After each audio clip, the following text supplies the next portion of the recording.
call, please, Madam Clerk. Yes, Councilmember Carr. Here. Councilmember Panduro. Here. Councilmember Sandhu. Here. Councilmember Tonneson. Councilmember Williams. Here. Vice Mayor Bertani. Here. And Mayor Moy.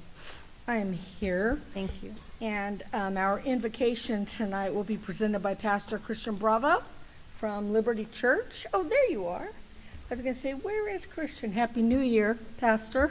And Proud Clergy Action Network member. Hi, Pastor. Hi. Let's pray. Father God, we gather here together, mindful of your presence and grateful for the privilege to serve this community. We thank you for the city of Fairfield, for its diversity, its history, and the people who call it home. Thank you, Lord.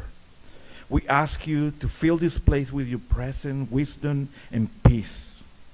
Guide each member of this council as they deliberate and make decisions. Help them to act with integrity and fairness, in a spirit of collaboration, always seeking the well-being of every citizen. Lord, we pray for unity in the midst of difference, for clear vision in the faces of challenges, for a steadfast commitment to serve with humility and dedication. We pray that during this year we may see your hands at work like never before. Bless our families, our neighbors, our businesses, and all who work and build a brighter future for this city. May your light guide our actions, and may we, with your help, promote peace, prosperity, and mutual respect in this community we cherish so deeply. In Jesus' name we pray. Amen. Amen. Thank you, Pastor. It's always great to have you here. And so next I'm going to ask Councilman Sandhu to lead us in the Pledge of Allegiance, please.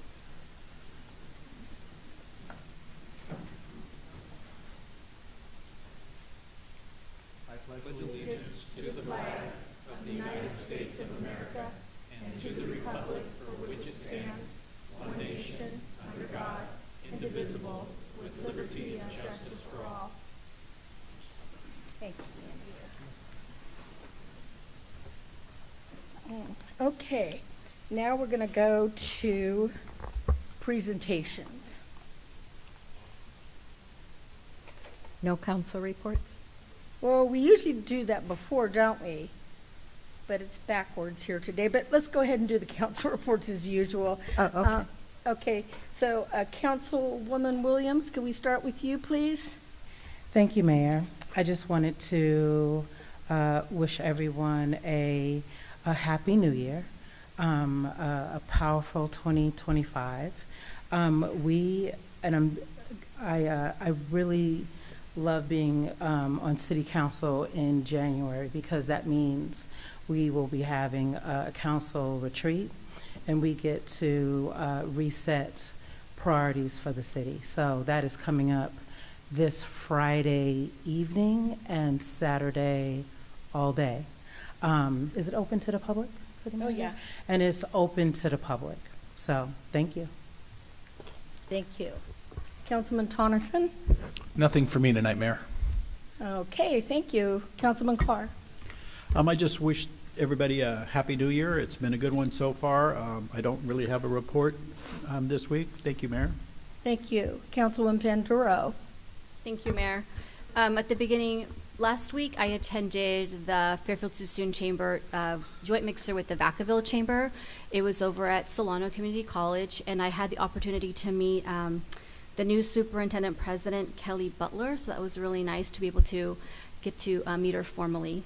And I also, on behalf of a few of us attended, as we all know, we have Travis Air Force Base, and so there's a gentleman there named Joe Dingman, and he has been of service as the 60th Air Mobility Executive Director, and he retired, and so he's been really instrumental in building relationships with our community and the base. And so I had the privilege to go up with some of my colleagues and the city manager to, some of them might share more, but I wanted to share that because we don't do this often, is I got to share with him and give him the key to the city.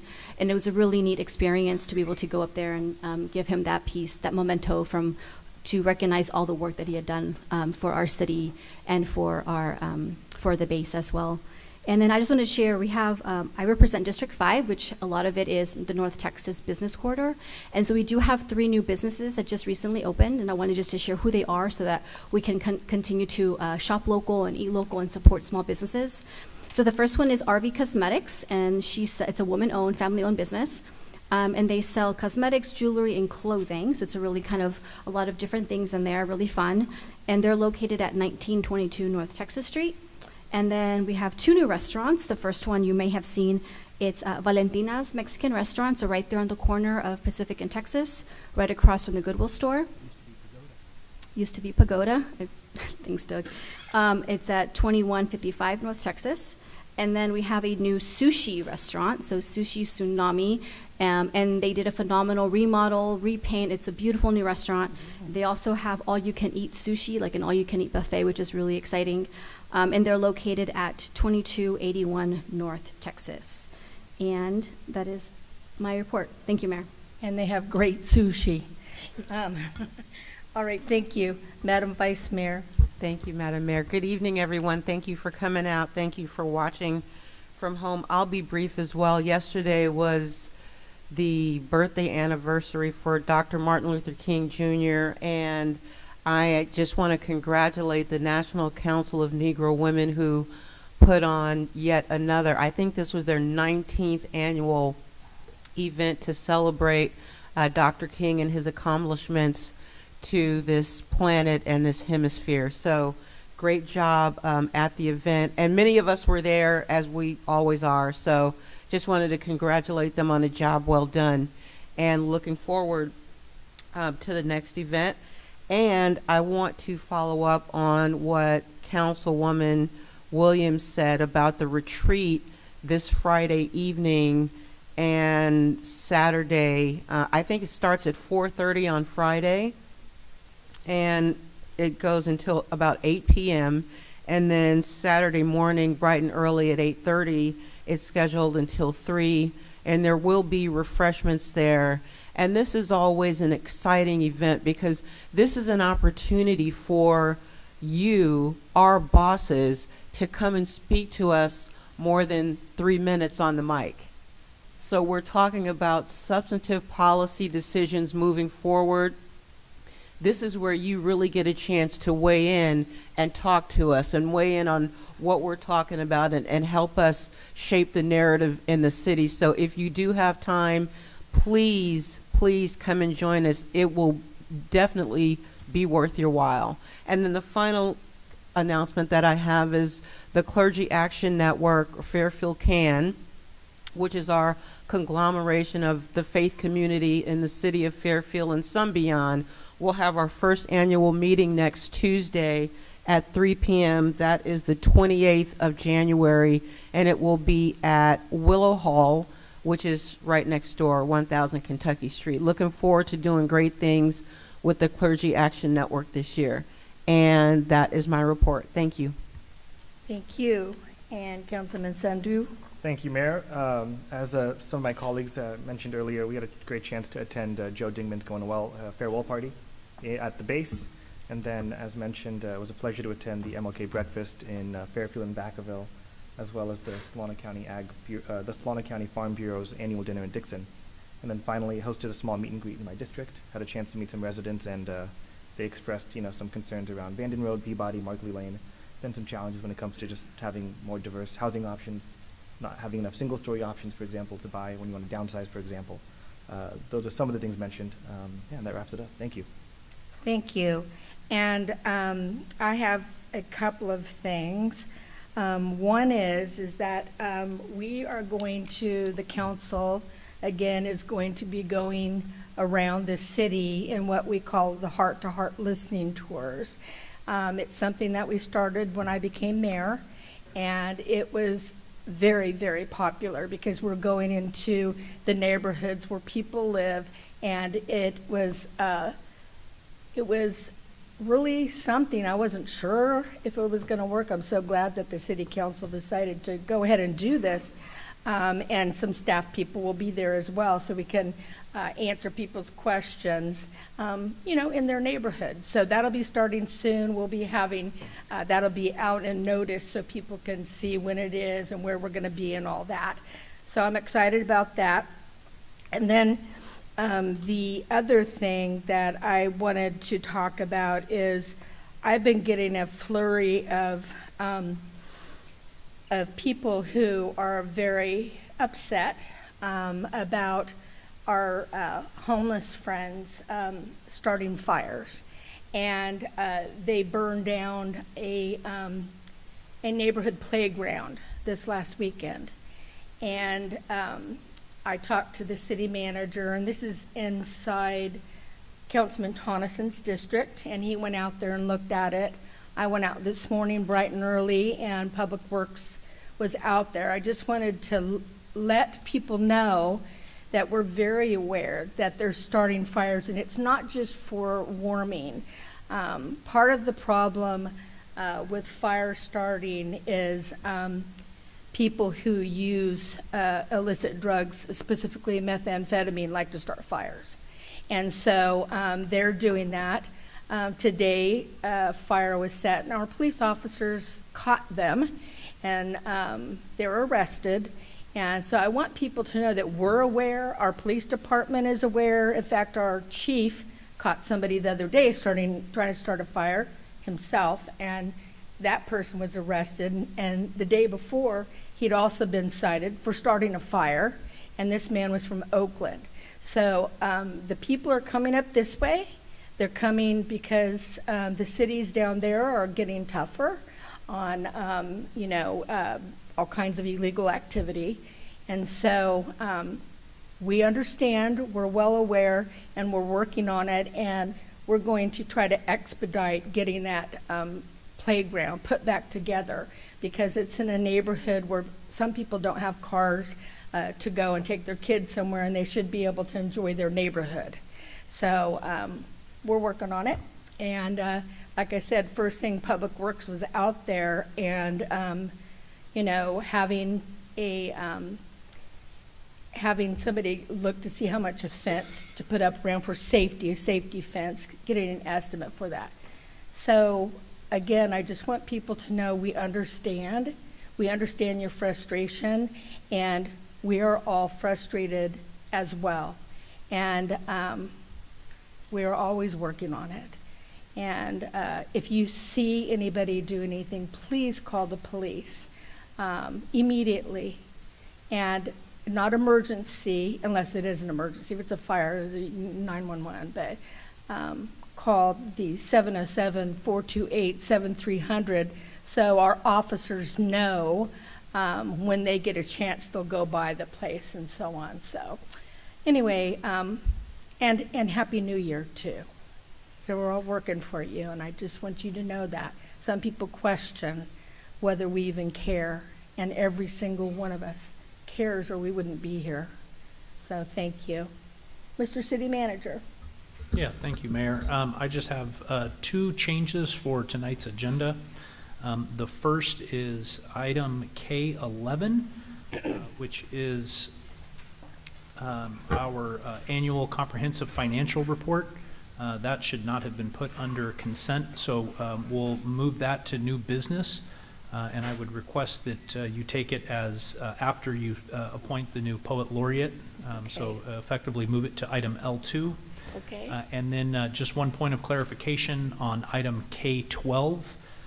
On the staff report, it lists that is the appointment for the Fairfield-Sassoon Sewer District.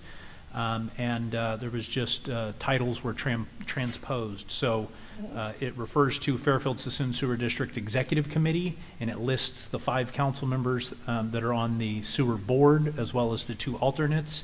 And then it lists Fairfield-Sassoon Sewer District Board, and it lists the mayor and council member Panduro. That should have been those 2 members, mayor and council member Panduro, should have been listed under the executive committee, not the board. There's 5 council members that serve on the board with 2 alternates, and then 2 members on the executive committee. So I don't think you need to pull that. I just want to make that clarification for the record, and our apologies on that error. Thank you, Mr. City Manager. And Mr. City Attorney? Thank you. I have nothing to report. Thank you. And Madam Clerk? I do not have a report. Thank you. Okay, so now we're going to go back and begin with our presentations, please. Yes, presentation one, I1, proclamation declaring Martin Luther King Jr. Day, presented by Councilmember K. Patrice Williams to Nikila Gibson, President of Tri-City and NAACP.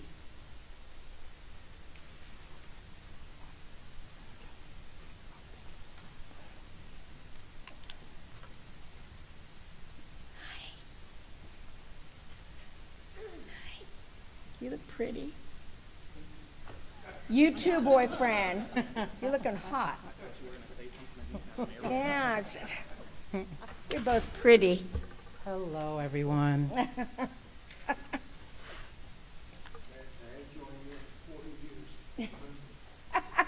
Yes. Yeah. I didn't know it was 44, but yeah. Lifelong member, there you go. Oh, my goodness. You know, I'm not surprised. You tell me all the time about how you feel about the Tri-City NAACP CCN. So, Martin Luther King Day, Martin Luther King Jr. Day, January 20th, 2025. Whereas, in 1983, Dr. Martin Luther King Jr. became the first private citizen to be honored with a federal holiday. This was years of advocacy from the Congressional Black Caucus activists Coretta Scott King and the late minister's widow, and whereas advocates for the holiday fought for a day of federal recognition, not just to celebrate Dr. King's memory, but also to preserve his legacy, one that calls upon all of us to exercise our moral authority, stand up against injustice, and protect our most sacred tenets of democracy. And whereas Dr. Martin Luther King Jr. Day was officially observed in all 50 states for the first time in 2000, in a time when basic voting rights are under attack across the country and people are being targeted in senseless and violent hate crimes, we continue to turn to Dr. King's teachings more than 50 years after his death. And whereas we are ultimately measured not by where we stand in moments of comfort and convenience, but by the stands we take during challenge and controversy. Dr. King provided a framework for how each of us can shape the future and call out injustice and work towards something better. Whereas, amid the many challenges that we face today, his legacy, inspiration, call us to live in all of those fighting for justice. Let us gather strength from Dr. King's legacy and use our moral authority to push for a more equitable state, a more equitable society, and a more equitable world as we celebrate Dr. Martin Luther King Jr. Day. Whereas the theme for 2025 is Mission Possible. I just got chills. Protecting freedom, justice, and democracy in the spirit of nonviolence, 365. This theme defines the 2025 King holiday events and programming while serving as a compass for all the work the King Center plans to do this year and beyond. Now, therefore, Catherine Catboy, Mayor of the City of Fairfield, hereby proclaims January 20th, 2025 as Martin Luther King Jr. Day in the City of Fairfield, and encourage all residents of Fairfield to honor his legacy by being of service to your fellow citizens and stand up against injustice. Thank you.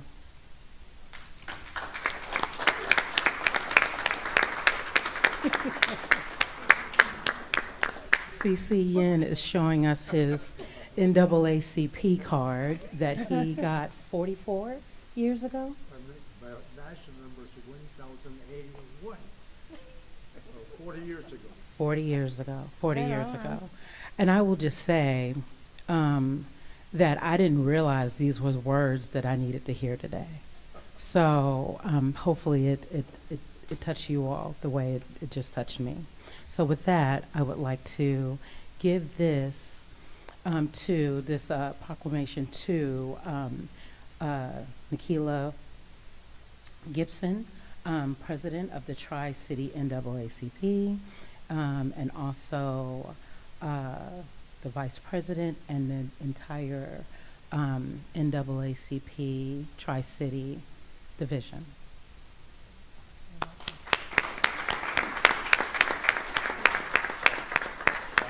I want to add, I was the founder chair of Tri-City and WCP 25 years ago. Yes. Well, I just want to say thank you, but I'm going to allow my VP, James Holliday, to say some words and accept this on our behalf. All right. Thank you, Madam President. Good evening, Madam Mayor, Hey, pretty. Madam Vice Mayor, and esteemed members of our City Council and all in attendance today. On behalf of the Tri-City NAACP, thank you for this proclamation. As an educator, I am proud to witness moments like these because affirmations like this proclamation being entered into the public record underwrite the history of America that is constantly under attack. These now primary source documents show the priorities of leaders like you who clearly understand the very real threat to the African diasporic dream that Dr. King and other ancestors whose visceral subjugation of the American nightmare hoped for, marched for, and died for. As an educator, I thank you all for honoring Dr. King in this way. As the proud Vice President of the Tri-City NAACP, I'm inspired by this gesture and look forward to addressing the issues that our city's children are facing today. Too many of our children face a declining school system and city services that do not address the needs that occupy my students' thoughts while I'm trying to teach. Dr. King's dream, although literal in publication, was full of subtext that institutions that mean to take the whole of our American pie refuse to acknowledge. Let me be clear, there is no room for food deserts and egregiously priced housing markets in the American dream that in the America that Dr. King and the diasporic descendants wish to live in. There is no room for hostile takeovers of strategically located communities by financial powers whose actions would see us all indentured. There is no room for a community with no humane solutions to some of our biggest problems like homelessness. There is no room for apathy in the great American experiment, and it is up to us here and now to meet injustice with action. This is a first step, one that I would like to reiterate means a great deal to the organization that I represent, but it is a first step along the very long road towards justice. I accept this proclamation in the spirit in which it was given and commit resources of the Tri-City NAACP and our members to finding and executing solutions for our city's most pressing needs. We are an accomplished organization with members who can be tapped into to help you, the city, and those within your purview create the type of city that sees justice and roots it out in the name of those who have come, bled, and died before us. Thank you, and God bless. Thank you.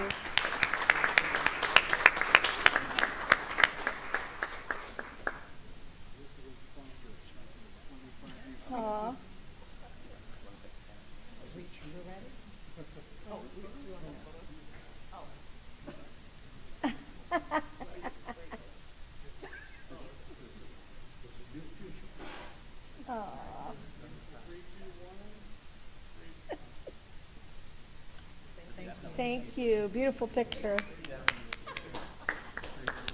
Thanks, Brian.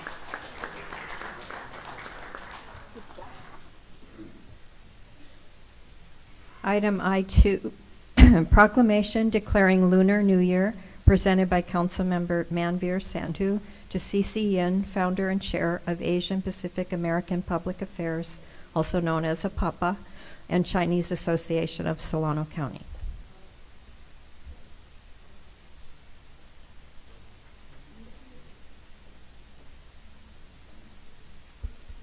Good evening, everybody. Mayor, council, members of the public. I'll give them a second to stand.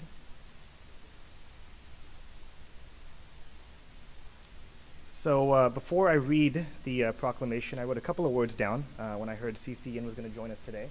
It's a pleasure to have you, sir. Thank you for coming. I had the privilege of interviewing CC and his wife, Regina, back in 2019 for a local podcast I did called Pod Solano. And their story remains a testament to resilience, hard work, and as alluded to earlier tonight, the American dream. Born in China, Mr. Yin fled to Taiwan during World War II before immigrating to the United States. He was an engineer and did what most people do when they're an engineer and left engineering, and to do the most maybe American thing you could, start a business. He pursued a career following engineering and by purchasing a McDonald's in Oakland. And like many folks in the Bay Area, they began to go north. People move north, but not only do you move north, you also begin to do business coming up north.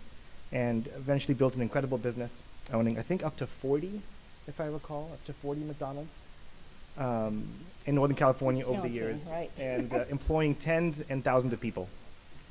It's said that 1 in 8 Americans will at some point work for a McDonald's. And what could be more American than someone who arrived here with little, barely speaking the language, and ultimately thriving by owning one of the country's most iconic businesses. Mr. Yin's story is not just his own, it is America's story, one of resilience, opportunity, and giving back.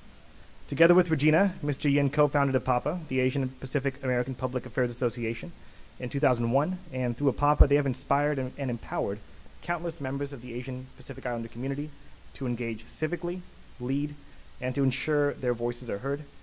Their work with the Chinese American Association of Solano County further reflects their passion for promoting unity, friendship, and cultural understanding. At a time when tensions between nations can dominate the conversation, the Yin story reminds us what unites us is far greater than what divides.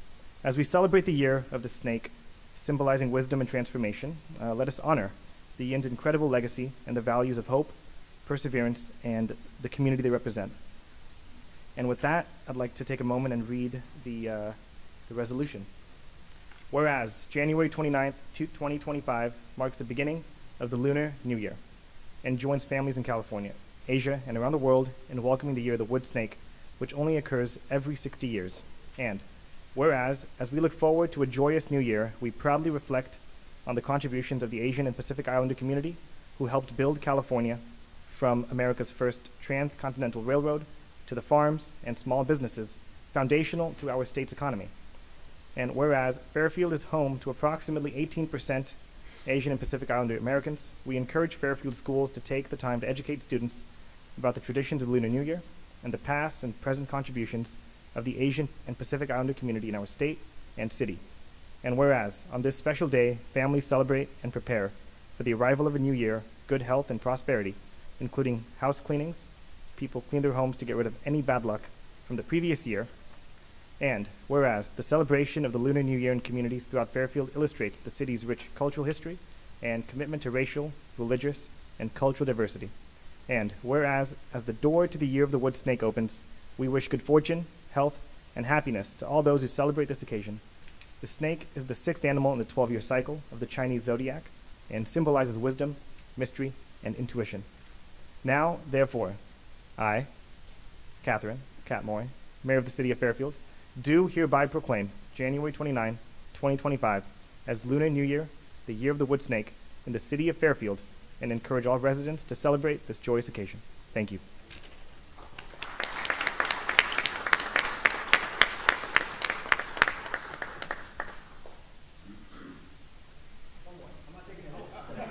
I'm not taking it.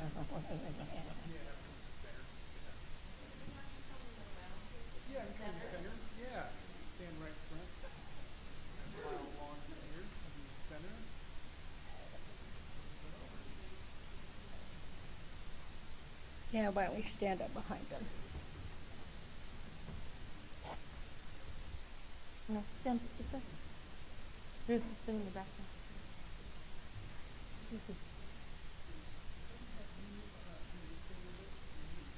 I'm just too tall. What's that? There you go.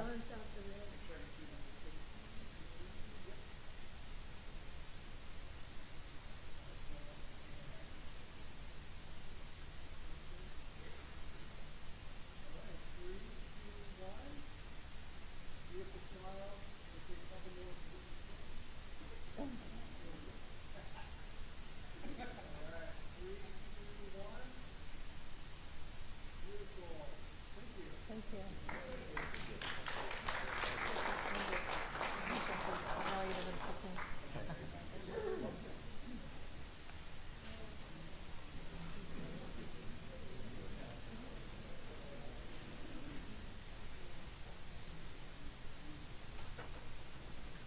And our final proclamation declaring National Slavery and Human Trafficking Awareness Month, presented by Mayor Moy to Victim Services Director Melissa Nixon of SANE SART, which stands for Sexual Assault Nurse Examiner, Sexual Assault Response Team.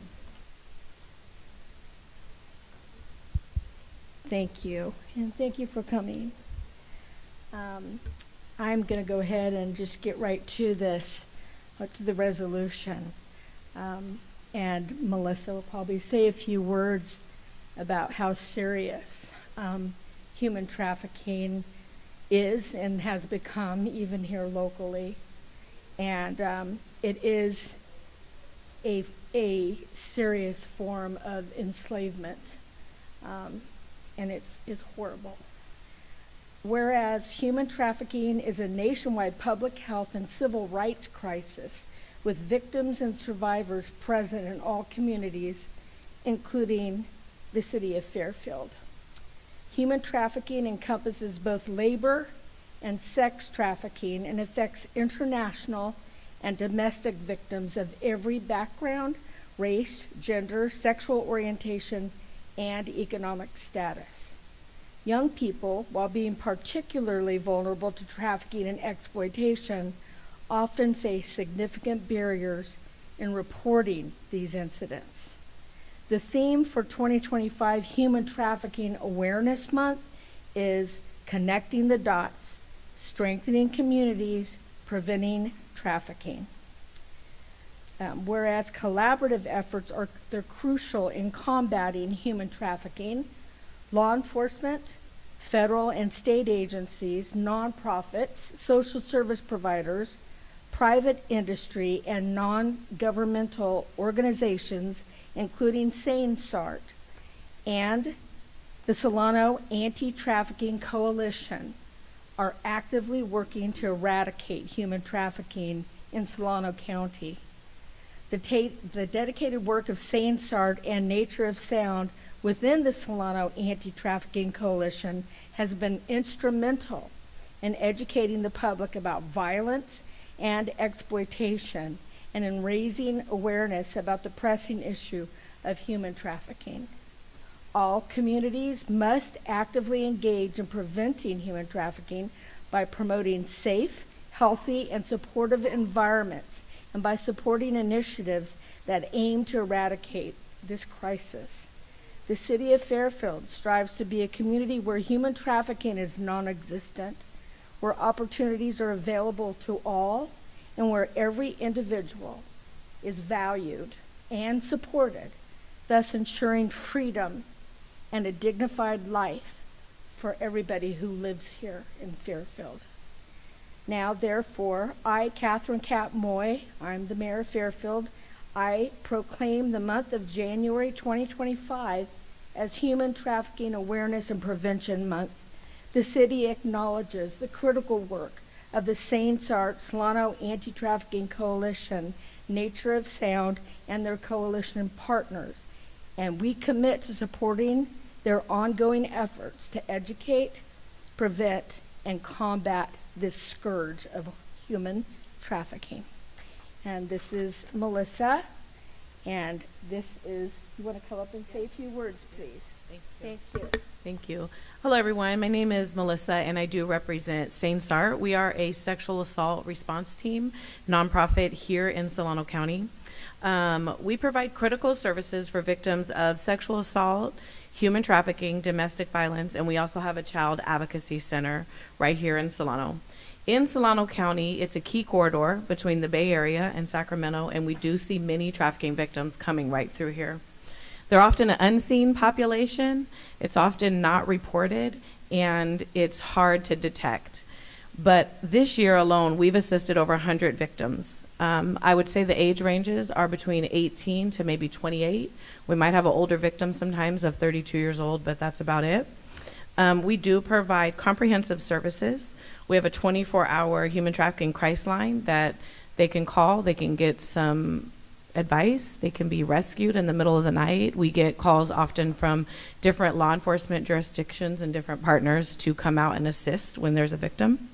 We do have a safe house for trafficking survivors where they can safely just be and start their recovery journey. We provide transportation, food, clothing, therapy, which is very important, medical, social, and financial support. Anything that arises to help these victims rebuild their lives, this is what we do. We also respond to any law enforcement as needed, ensuring that we're coordinating, we're compassionate, we're advocating for those that are in crisis. We do work on a multidisciplinary level with all of our partners, and this includes us being a part of a task force in another community. We collaborate with all agencies around the Greater Bay Area to have this unified response when it comes to human trafficking and any related issues. So thank you for acknowledging this as Human Trafficking Awareness Month. It is important. It does happen here. It's not just out of our country. It is right here, oftentimes in our community. And we do thank you for the support in raising this awareness as we continue to advocate for human trafficking.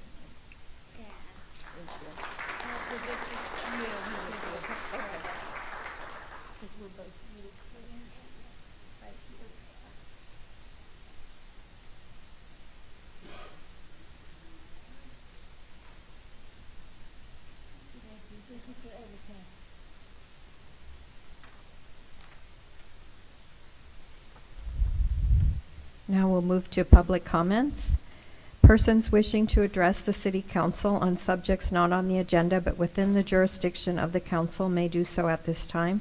The Council cannot discuss or take action on matters not on the agenda for this meeting, but Council members may briefly respond to statements made or questions raised by the public, ask for clarification from staff, refer the matter to staff, request staff to report back to the Council at a subsequent meeting, or place the matter on a future agenda. If you're online to speak on an agenda item, please use the raise your hand feature or press *9 on your phone. Speakers are limited to 3 minutes per item. And I only have one speaker, Joe Joyce.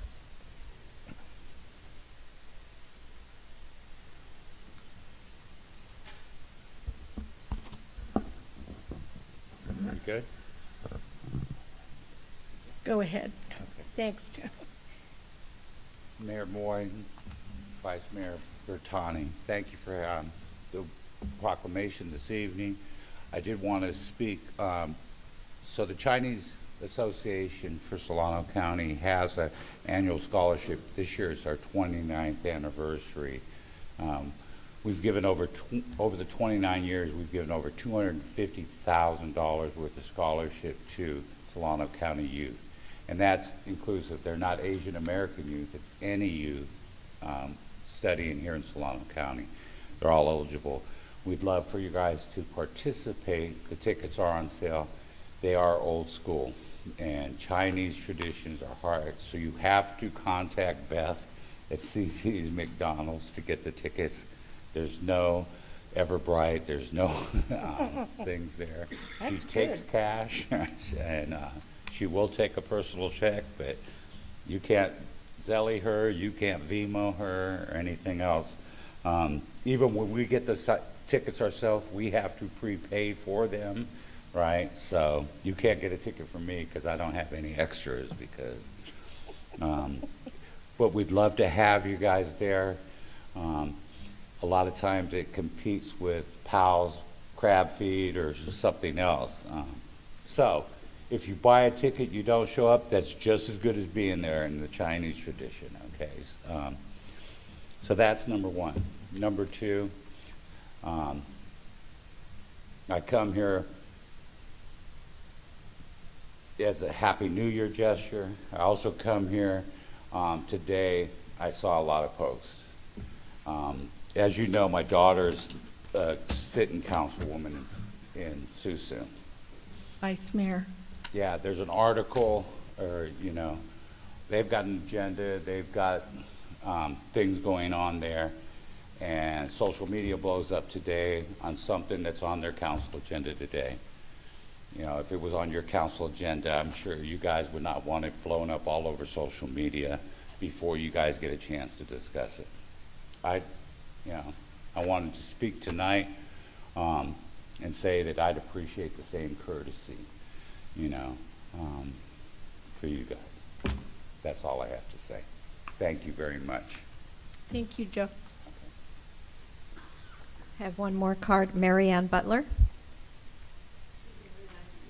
My name is Mary Ann Butler. I'm the Education Director at the Resource Conservation District.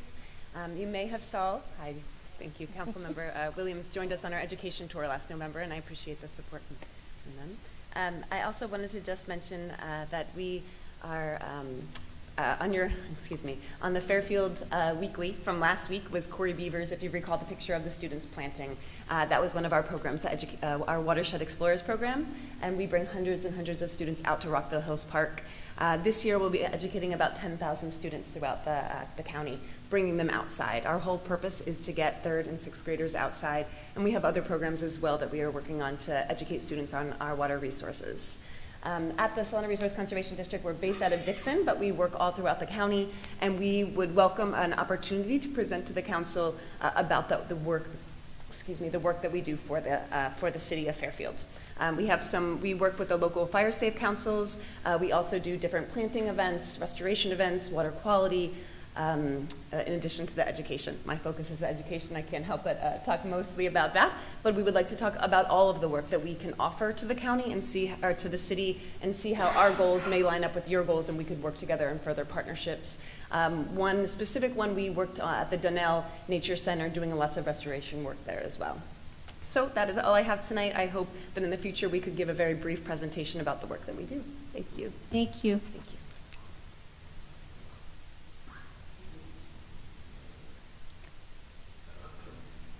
Did anyone else wish to speak on public comment?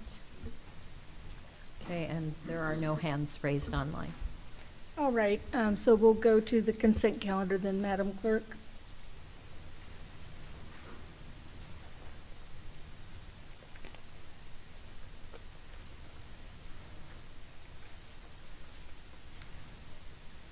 All matters listed on the consent calendar are to be approved with one motion unless a member of the City Council or the public requests that separate action be taken on a specific item. So you'll be voting on everything but item K11, which is being moved to new business. Colleagues, does anybody want to pull anything from consent calendar? Are we all good? I'll entertain a motion then to approve. So moved. All in favor? Aye. That was unanimous. And now we'll move on to new business, and we're going to do the item L1. Yes, I have the pleasure of administering the oath of office to our new poet laureate, Michael Wiley. But we need to vote minute action approving the mayor's appointment for the poet laureate first. Are there any public speakers on this? No. No, nobody online, I take it. All right, then I will accept a motion to approve the appointment. So moved. Second. All in favor? Aye. Aye. Okay, that was unanimous. Look at that. You're off to a good start. All right, thank you.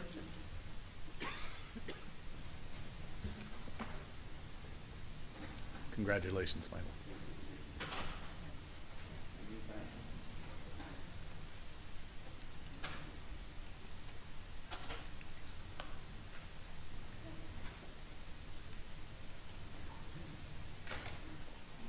Me.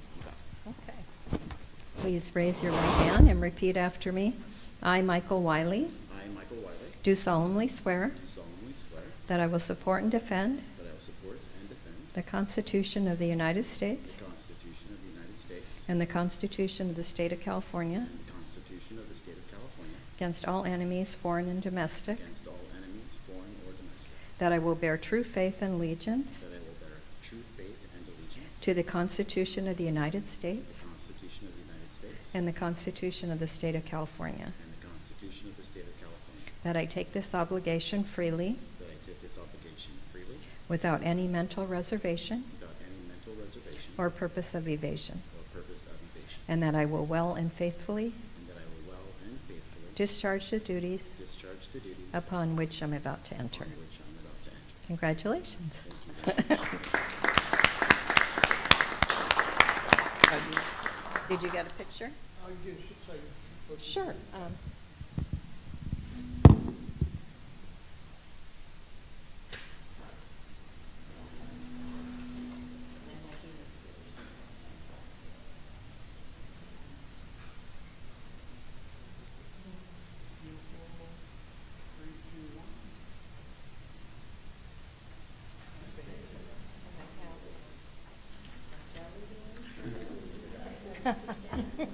Always with the jelly beans.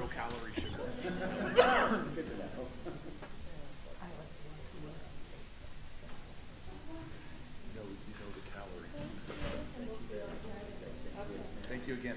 Thank you.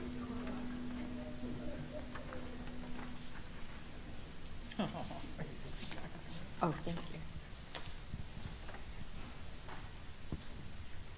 All right, then, we are going to move on to, is it K1? K11. K11. I can't read my own handwriting, sorry about that. K11, Resolution 2025-10, FN Fiscal Year 2023 to 24 Comprehensive Financial Report, approving the city's fiscal year 2023 to 24 Annual Comprehensive Financial Report and the draft schedule of expenditures for federal awards report. And our presenter is our Director of Finance, John Furtado. Good evening, Mayor, Vice Mayor, members of the council. Today I come bearing good news with our financial statements. That's so all we I'm want to going to hear. present. Good night, Irene. Okay. Before I actually get into the weeds, the annual comprehensive financial report takes a lot of effort to prepare. It's a big book. I would like to thank Miles Dixon, sitting out there in the corner hiding, and his team for doing a fabulous job on this. With that said, I'm going to go through the ACFA document very briefly. I would like to say that on December 17th, the audit committee met, that's 3 members of this council, and recommended that this council approve the financial statements. I'll go through briefly on the results, year-over-year comparisons. I would request you guys the council to receive the report and adopt the resolutions. And we also have our auditors, Eide Bailey, online if the council has any questions. So briefly on the introductory section of this document, that's where you'll find the transmittal letter from the city manager, a little bit of the dynamics of the city, demographic items, and then on the financial statements, that's where you'll find the management discussion and analysis. Page 46 and page 96 are really good in terms of looking at what you want to see. And then, of course, we have a lot of the statistical data that's required by law. So on the financial statements, basically there are 2 sides of it. To the left side on your screen are the government-wide financial statements. So that is looking at an all-encompassing view of the financials, and it has the long-term view. So think about your pension obligations, your debt, everything is covered in there. And it's also broken down by governmental activities, which are on a modified accrual, and business type activities, which are like any other business that has to do full accrual. And on the right side are your fund financial statements. So these are more on the short-term basis, so think more in terms of the revenue and expenses for the year alone. And they're broken down by governmental funds. Proprietary funds are where we should recover costs, so think about our golf funds, our water funds, those are ratepayer funds. And then we do have some custodial and agency funds, which are basically monies held for other government entities. So quickly on the ACFA, we have the independent auditor's report. That's really critical information where they give an opinion on our financial statements. The transmittal letter coming from the city manager talks about how we did during the year, what's our economic outlook, some of the major projects we accomplished. The MD&A goes more into details on analysis, financial highlights, where did we deviate from budget or from the previous year, and so on. And then the required supplementary information is a really good page to read on from 96 onwards. It gives you 10 years of history, so you can see growth trends, you can see budgetary information, etc. there. Very useful to read. So to the results for this year, as it reads there, the city's financial statements are fairly stated, confirming with blah, blah, blah, commonly known as the unmodified or clean opinion. So we had an audit and there were no findings, so we get an unmodified opinion. Looking at the government-wide statement, so this is all-encompassing, covering all activities.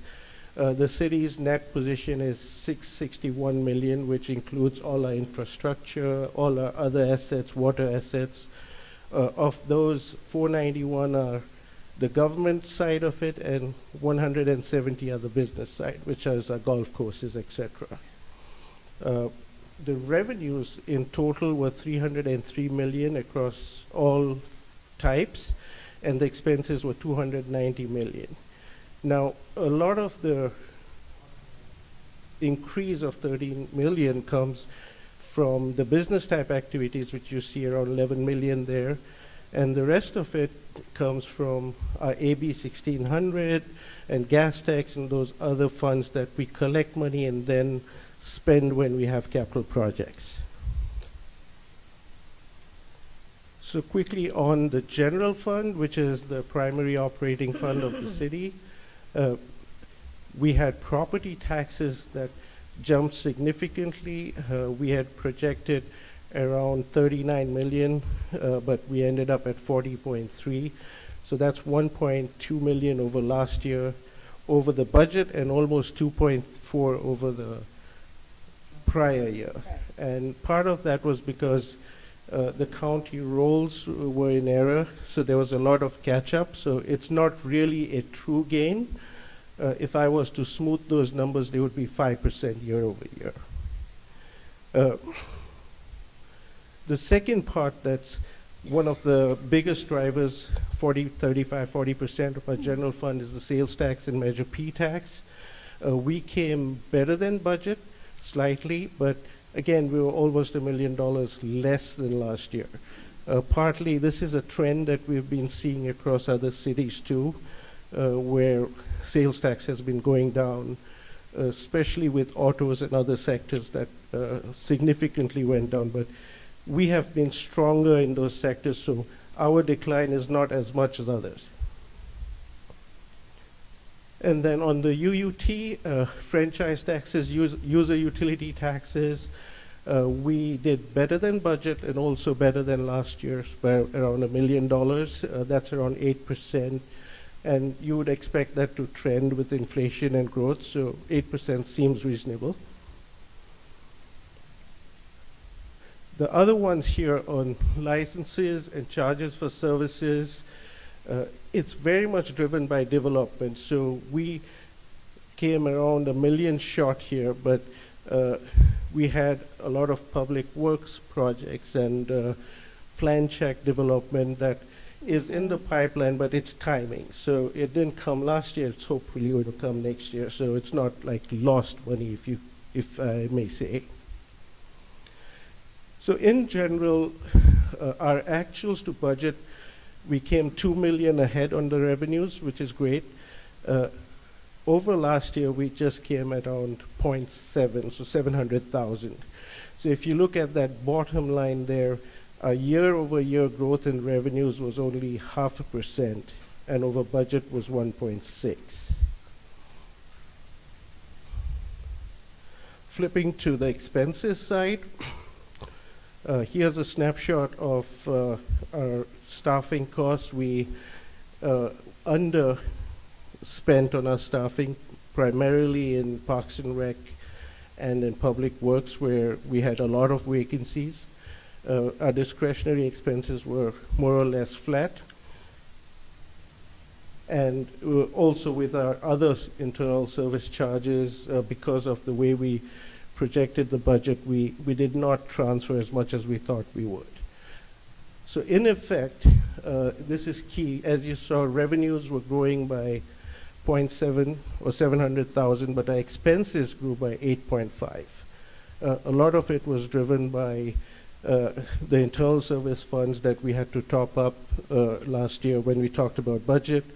Our MOUs required us to provide those COLAs last year, so all those ended up with us bumping up expenses by 6.5% versus a 0.5 in revenue. So what did that do on the final result? As you see here, in 2023, we had around $530,000 in surplus. And when we were projecting, originally 2 years ago, our budget, we were projecting to use $12.6 million in one-time money. When we came in for our mid-cycle, we bumped up revenues and reduced some more expenses, so we brought in back $1 million there. So we were at 11.62. And the good news here is that instead of using 11.62, we only used 7.26. So that's 4.3 million or so less of one-time use than we anticipated. And what were the one-time uses that we did? The market value and interest, since interest rates are really high, that's not going to repeat itself continuously. So 3 million came from there.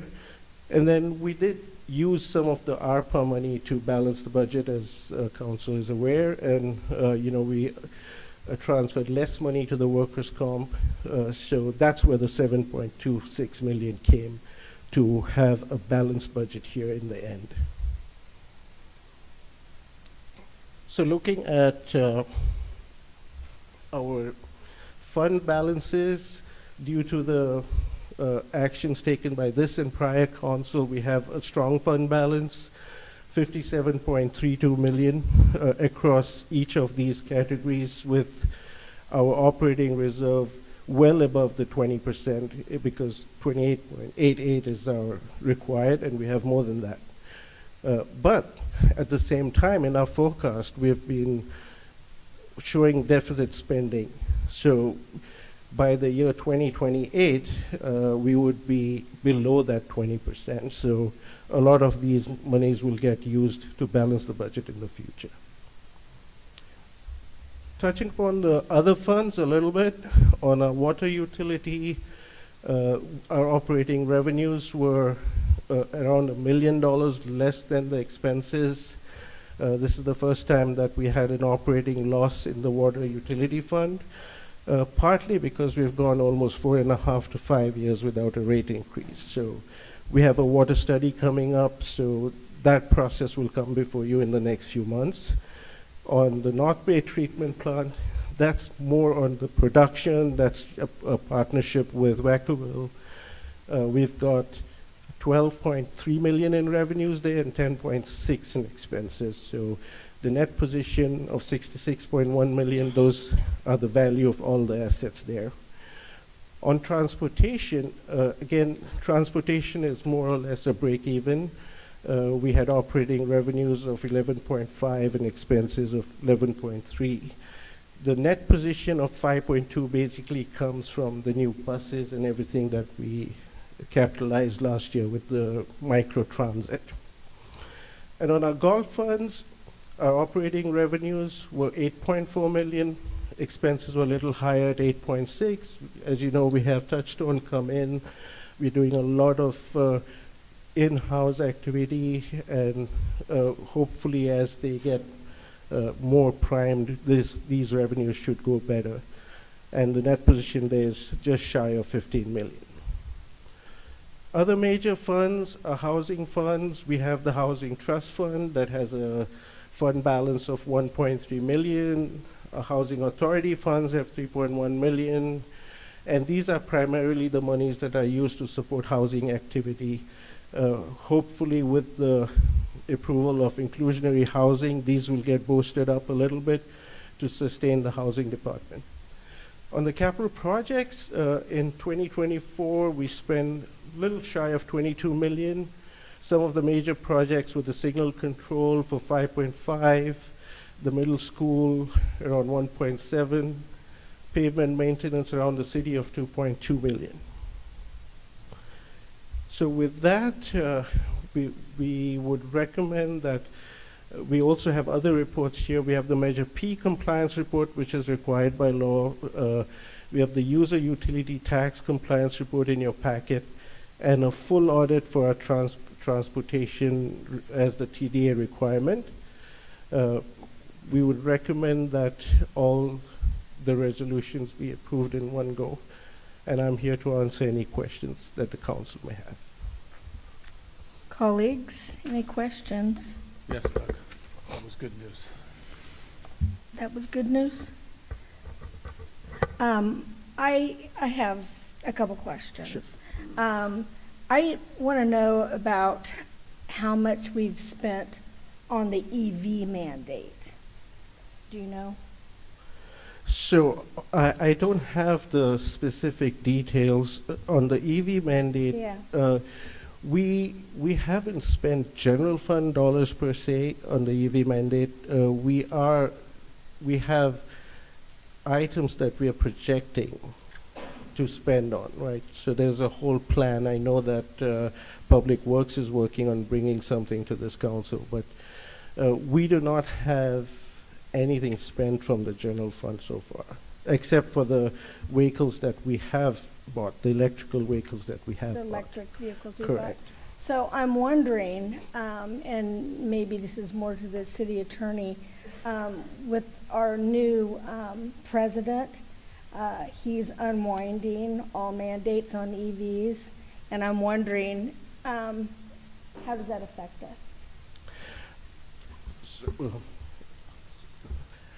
So I just happen to know it because we've gone through this energy conservation program that Yes. council approved. Yes. So what we understand is that what is already purchased is still eligible because it falls under the law.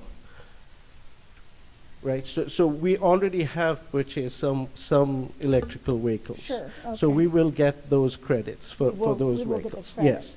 Yes. For the future, what we understand is that there is money committed by Congress that is difficult to unwind. Okay. That's what we've been talking to a consultant. So they don't anticipate that it will be unwound in terms of what is already funded. I see. But they expect future regulation not to support more EV production. That's kind of a nutshell what we understand from a consultant. And the So city attorney there's has no something. longer, there will no longer be a federal mandate for it, though, so we can do it on our own accord. Is that right? As far as I know, there was never a federal mandate for EV. Mhm. There's California state regulations, and I'm sure a lot of folks saw the headlines where the state of California pulled back on the clean fleet regulations that were Right. awaiting EPA approval. California has this sort of special carve-out because it had clean air regulations ahead of EPA nationally approving those. Right. And so in terms of what all of the new administration means, Mhm. wish I had a crystal ball to tell you. I know Sanjay here, Public Works Director, Mr. Mishra, might be able to speak a little bit more to that because Dave Rentschler, our fleet manager, has been one of the leading voices on clean fleet and electrification. Okay. Okay. Good evening, Council, Mayor. Hi. Hi. So we went through the news and we did have a discussions with the CARB. CARB confirmed that the request that they withdrew from the federal government does not affect the local agencies' mandate by the state of California. So we are still required to follow what is our ACF fleet supposed to be, and we have to follow and get our EV vehicles. So we are still and CARB is going to put out a press release for that, and we're just waiting for that to happen. Okay, So, thank you. Thank you. That's really helpful. And then I had another question, but I'll let it go. Okay. Oh, yes, go ahead, Councilwoman Williams. Thank you, Mayor, and this may possibly be a question for you, Director Sanjay. It was surrounding the enterprise funds under transportation, where we have a net position of 5 million, really going way below expenses. Is that, so how is that tied to the microtransit? Because I know we just launched that, I believe, as pilot last year, and then maybe brought on 2 or 3 routes. Is that the trend that we're seeing that's saving us dollars? So it is more in terms of timing of the revenue and expenses, because our transportation is primarily grant funded.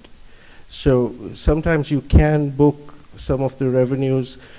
You have to book the revenues, but you can't book certain expenses that are in the following year. So it's like when you prepay, you cannot. It's an accounting term. Technically, whatever we spend on transportation is net zero to the city. So if we get 10 million, we spend 10 million. Or I should say it the other way, we spend 10 million and then claim 10 million.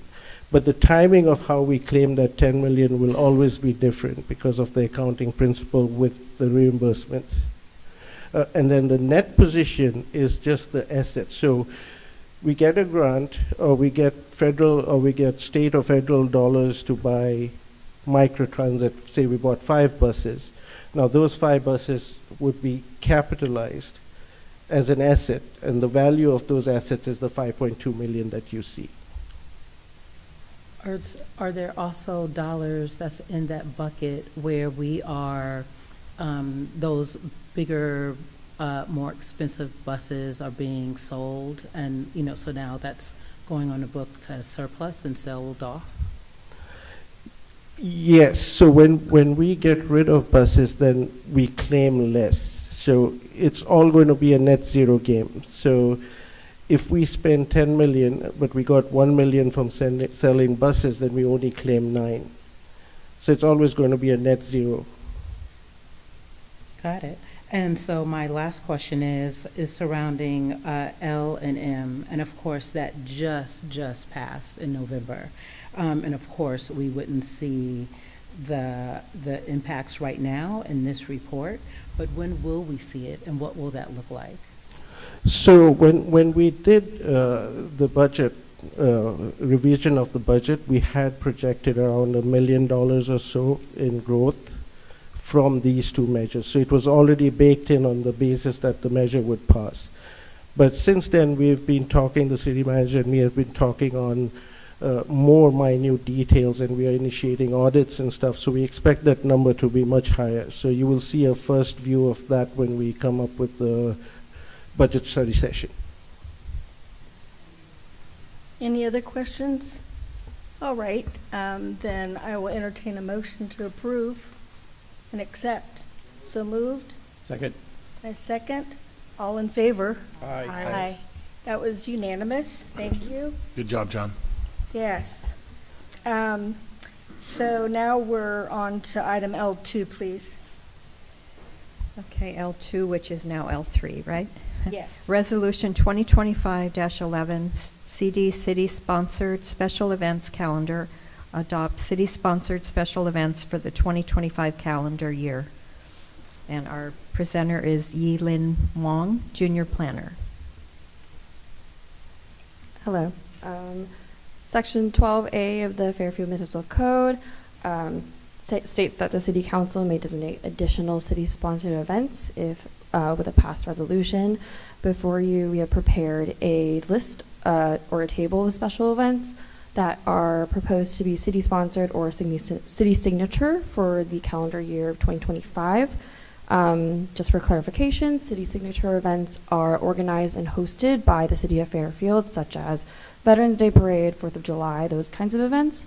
City-sponsored events are events that are hosted and organized by outside agencies, just with city support in the form of a permit fee waiver.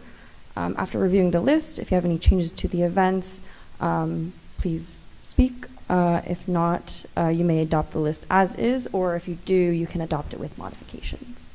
Thank you. Any questions from anybody? All right, then I'll entertain a motion to approve. So moved. I'll second that. All in favor? Aye. Okay. All right, now we're going to move on to item L4. L4, Resolution 2025-12, Retired Annuitant City Manager's Office, allowing the City of Fairfield to hire Whitney Skillman as a communications supervisor, retired annuitant without a 6-month break in service. And our presenter is our HR Director, Farbode Perusman. Good evening, my Mayor, Vice Mayor, members of the City Council. I just have a quick presentation for you. CalPERS, when an employee retires, requires about a 180-day break before we can bring them back as a retired annuitant. However, under special circumstances, with the approval of the City Council, we can bring them back sooner, and that's what we're here asking for.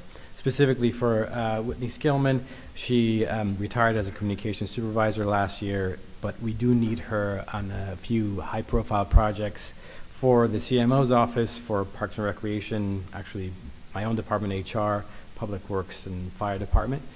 So we would ask you to hire her back, allow us to hire her back pursuant to Government Code Sections 752256 and 21224.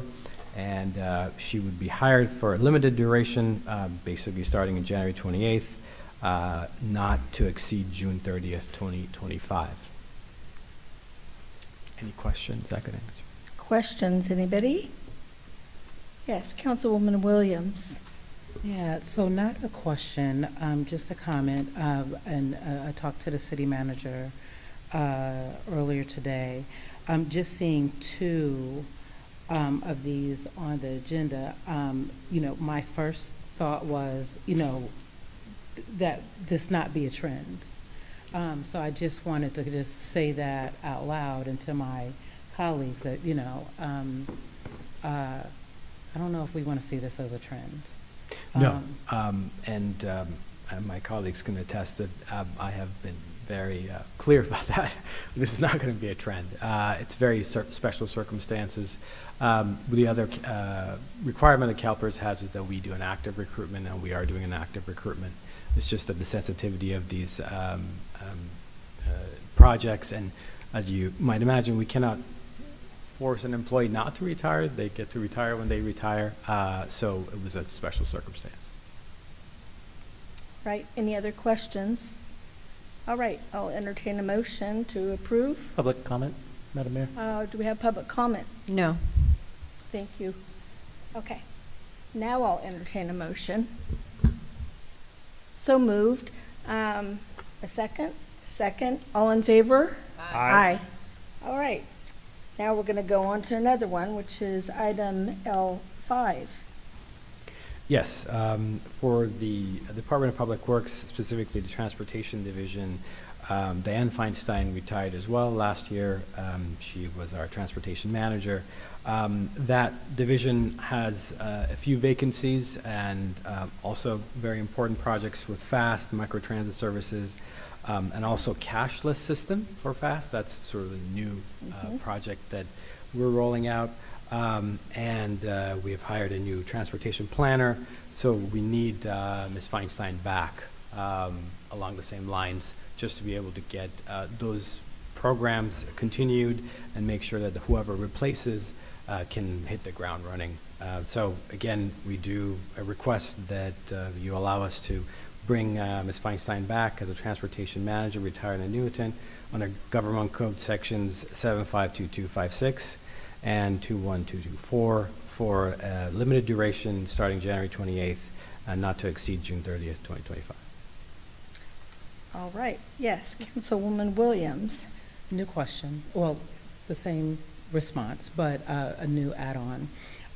It just came to mind, and I'm wondering, you know, do we keep, once people are eligible for retirement, do we have like kind of a list? Of course, you're not retired until you say you want to retire. Yes. But just impending retirement, they can retire at any time. Are we preparing for that moment? Are we training, you know, kind of a second in command, that so we're ready for those moments when people are retiring? Yes, in most circumstances, we are in these two situations. There are some other factors involved, but you're right. We do normally do that, and we do try to anticipate those retirement dates, and many folks do let us know ahead of time so that we can plan for it. That's why you don't see these very often, and we will continue to make sure that you don't see these very often and only in very special circumstances. All right, Councilman Doug? Yeah, are the salaries the same or less? Yes, so the salaries are the same as the hourly rate is the same. However, an annuitant does not get any benefits at all. So literally all they get is the hourly rate for the hours that they work. That answered my second question. Thank you. Sure.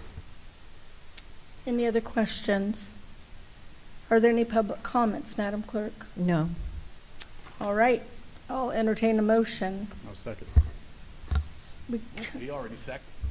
He seconded me? Oh, I'll move that then. And you got a second? All in favor? Aye. Aye. Okay, that passed unanimously, and now we're going to move on to public hearings. Public hearing, M1, Resolution 2025-14, Danco Homes LLC allocation of local housing trust funds, and Resolution 2025-15, First Amendment Community Development Block Grant, approving the allocation of local housing trust funds to Danco Homes LLC for the acquisition and redevelopment of permanent supportive housing in the city of Fairfield, and approving the First Amendment to the fiscal year 2024 to 2025 Community Development Block Grant Annual Action Plan and the fiscal year 2023-2022 Consolidated Annual Progress Evaluation Report. And our presenter is LaTanya Terrones, Senior Management Analyst. Hi. Good evening, Mayor, Vice Mayor, and council members. My name's LaTanya Terrones. I'm Senior Project Manager for the Housing Services Department. So today we bring forward two separate resolutions. One for the approval of the allocation of local housing trust funds for Danco for rehabilitation and development of permanent supportive housing project. And then also we request a public hearing be held for the First Amendment to our annual action plan for fiscal year 24-25.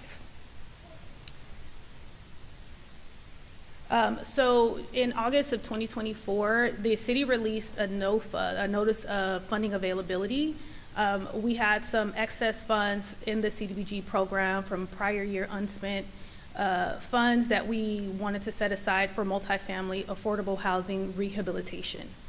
And we also have $1 million in local housing trust fund dollars from the state, also for multifamily affordable housing rehabilitation. And so the application, the NOFA was put out in August of 2024.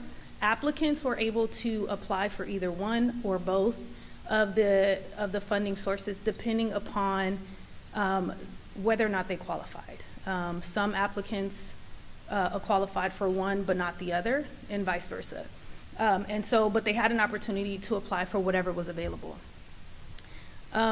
We held a pre-application meeting at the time that the application was released to give applicants or proposed applicants an opportunity to learn about the NOFA, to learn about the funding sources. As you can imagine, both funding sources can be quite complicated, different set of regulations, different set of rules to follow. So we wanted to give them an opportunity to review that process. In October, the applications were due, and we had a rank and review panel to review all of the applications. That rank and review panel consisted of 2 city staff members from different departments and 1 staff member from the county, all of which had some level of experience with this process.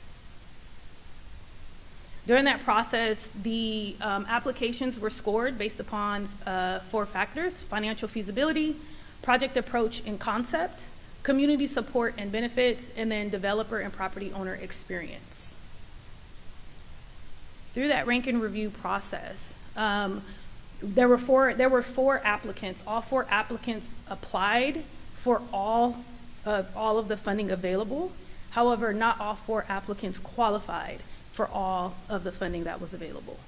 But we ranked and reviewed the applications based upon however they applied. So we looked at the entire totality of their application, and then we also had to make a decision based upon what they qualified for, where they would fit in.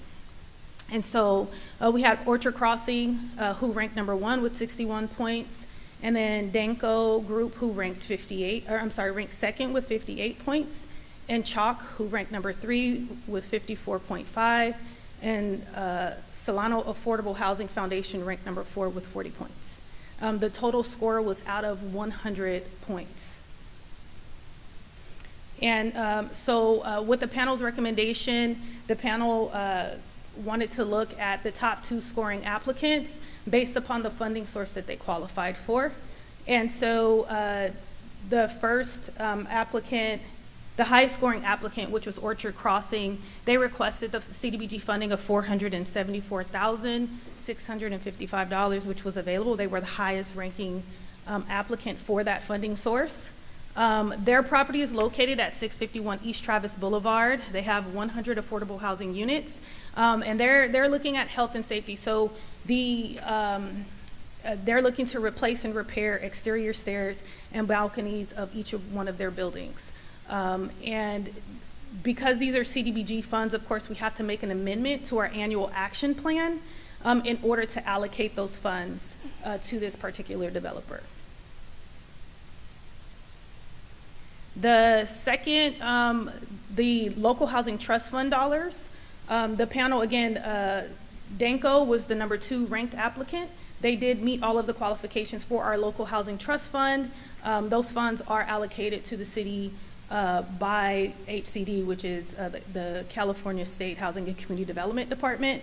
And so Danco's particular project, they are looking to purchase the motel located at 3331 North Texas Street to do a motel conversion of up to 100 permanent supportive housing units for housing for homeless and at risk of homeless individuals.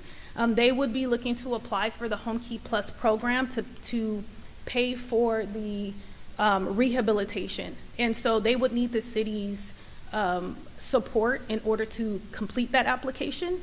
And funding support, as well as the application for the Home Key Plus program, is a joint application with the city. And so they were the number 2 ranking and the actual only applicant that qualified for the Housing Trust Fund dollars.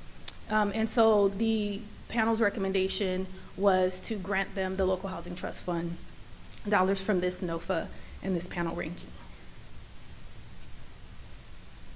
All right. that is all I have. Do you have any questions?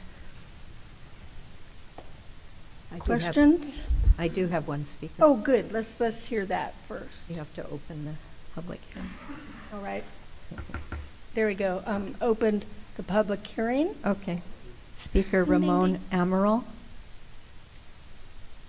Did I say that right? Thank you.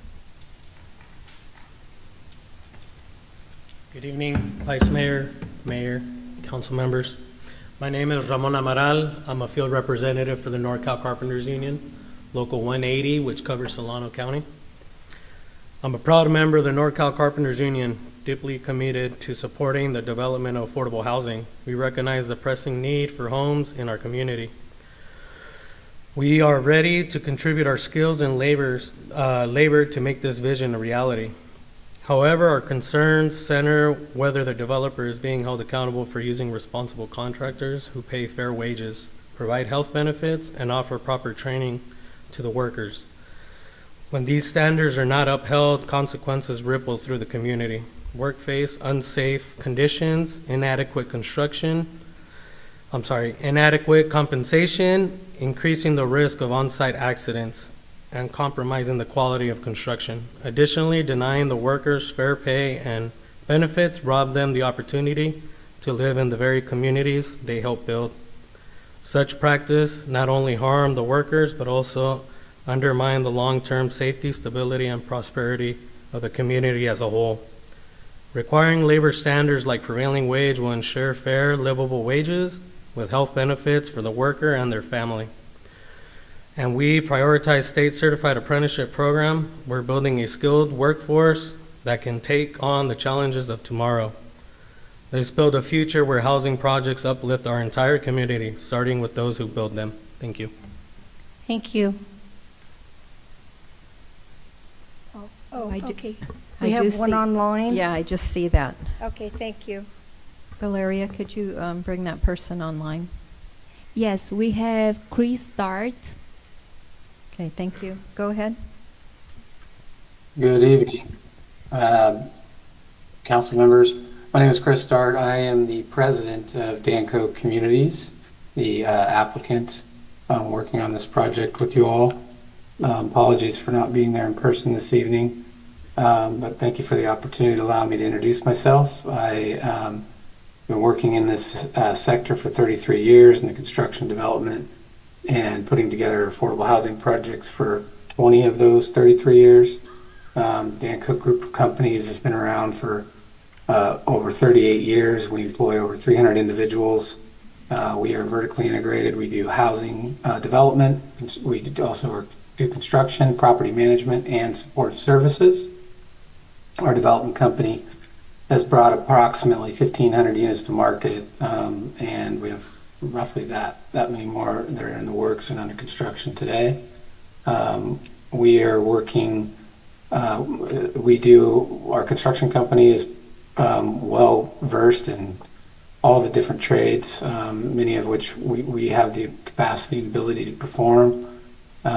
We are working in many of the communities in California, including Humboldt, Mendocino, Sonoma, Oakland, Sacramento, San Jose, Ventura, Santa Cruz, Santa Barbara, Siskiyou, Shasta, many of the counties in California. Also, we work outside of the state as well, and a few other states. And we have extensive experience in multifamily housing and specifically permanent supportive housing. This will be our 5th Home Key project. We have 5 others that we've completed and or are under construction on. We're good at this. We understand the ins and outs of the conversions of the motels in the Home Key program, and then on the operations side, we are the operator and we help provide the services to the community. Our commitment is to provide high quality, affordable housing, well-run properties, well-staffed, and we stay involved in them. We don't sell them, we hold them, and we operate them, and throughout the lifespan of the project. We're grateful that you're considering this, and just wanted to take a moment to introduce myself and the project and see if there's any questions for me. Thank you. Thank you, sir. Okay. Anybody else wishing to speak? All right, if not, I'm going to close the public hearing and bring it back to council for discussion. Questions? Councilwoman Williams. Thank you, Mayor. So my question, LaTanya, let me step back a second. I attended some years ago, before I made it on council, I attended, I believe, one of your trainings for the CDBG on the service side. And I will say that did it in excellence. But I'm wondering, looking at these proposer numbers with the top score being 100 and the top organization coming in at 61, I don't know, these numbers seem kind of low, pretty bad, but I don't know. Do you feel like, even though, of course, you have your top two or what have you, is there that delta in numbers? Is that just lack of understanding how this funding went, how to use it? Like, why are these numbers so low? We used a fair and transparent process, rank and review process. All of the proposers were provided what the scoring criteria was, and so there was a number of different things from each proposal that may have scored higher than the other. And so I can't really necessarily speak to, whether there was a lack of understanding or what may have took place.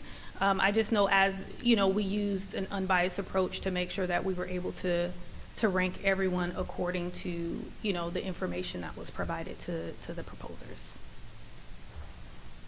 Were at any point with the numbers being this low, were you all like, maybe we should close it and reopen it again? Or you feel comfortable with the ones that were at the top? I think there's a couple of different things. One namely being, for example, the CDBG funding. There is a timeline on those funds that have to be utilized, and so some of those funds date back to 2018. And so we, opening necessarily for those CDBG funds could pose some additional challenges to the city if those numbers aren't necessarily out the door. Nonetheless, so that wasn't necessarily a conversation that we had. We didn't consider that conversation. But I would say that, we went back to all of the proposers where we felt like maybe there were some things that they were missing or some additional information, and we allowed them all to submit additional information in relation to that. And they were, we were able to score those a second time. We do, like, each one of the applicants, we documented each one of the applicants where they may have missed the mark, or where maybe they could have been awarded a different score. But based upon the information that we received, this was the recommendation from the rank and review panel. Any other questions, Councilwoman? Okay. Anybody else with questions? I have some questions, but I'll wait. I'm still digesting. Okay, Councilman Doug. On these low scores, did you guys, have you looked at previous scores from other cities that have did similar proposals with these groups? Orchard Crossing, Danco Group? I mean, certainly they've applied in other cities, I know, like in Vallejo. Do you know if their scores were relatively the same? That's not necessarily a process that we went through for this particular, this no. I was just looking for, is this like average? Do most people get these scores 61, 70, 40? I just wondered if you had any information on that. Because to comment on Cape Patrice, is that the scores are pretty low. They wouldn't pass most tests is my only concern. Lieutenant Jones, Director of Housing Services. I've sat on a number of development review panels, and often you will have scores that might be low, particularly sometimes rankers have individual perspectives with regard to the applications. and some individuals will rank harder than others. I will say for many of the development proposals, most of the time you're not getting scores in the high 90s or other. You'll usually get something like about 70 otherwise, because as they provide information, sometimes there needs to be more information ferreted out in order to be able to clarify those proposals. So this is a little bit lower here overall, but the general scores tend to be like, you know, your 70s or your 80s or somewhere below that for development. I kind of figured, but thank you. Councilwoman Panduro. Thank you. So I just had a question with regards to the Danco Group one. So currently, is it a working hotel, or is it currently in use? It's an active. Yes. Okay. Yes, it is. And so when it says conversion, so would it stay looking like a hotel, or does it get like broken down and made into smaller units, or does it just the internal gets kind of fixed or remodeled on the inside?